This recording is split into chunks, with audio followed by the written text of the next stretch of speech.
हा बोला मॅडम, काय पाहिजे? अहो बोला की मॅडम. अहो आम्हाला आता काय सांगू बरं? अहो साड्याच्या दुकानात आलाय तुम्ही, मग साडीच मारणार ना? साडीचं काय काय काय काय आता आपण करायचं का तुमचं तो हो आहेत ना, परकर आहेत. कोणत्या क्वालिटी साडी कसली काय म्हणते ती पिवळी निळी चॉकलेटी सगळ्या आहेत. दाखवा ना. तुम्हाला या, तुम्हाला दाखवते मी साड्या. बघा ही पण छान आहे. तुम्हाला पाहिजे का? तुमच्या लेकीला पाहिजे? माझ्या लेकीला पाहिजे. हा मग काळे आहे का गोरे? बुरे गोरे आहे का? मग ही कलर छान आहे. त्याच्यानंतर ना बघा ही पण, त्याच्यानंतर ही ही सुंदर दिसन बघा माझ्या लेकीला. कोणती? ही का? बुरे म्हणल्यावर आता तुमची लेक आहे ना, मग मला कसं कळणार? चांगली दिसेल का ही? चांगले चांगले मग हीच घेऊन जावा तुमच्या लेकीला. चालतंय? चालते ओके, ही ठेवू का मग? ठेवा.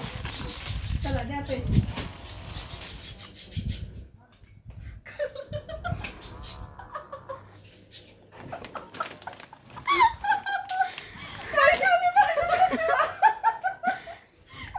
काय खाली पैसे पडलेलं बघता होय? तुम्ही जावा मग. तुमचा ड्रायव्हर हुडकायला लागले तर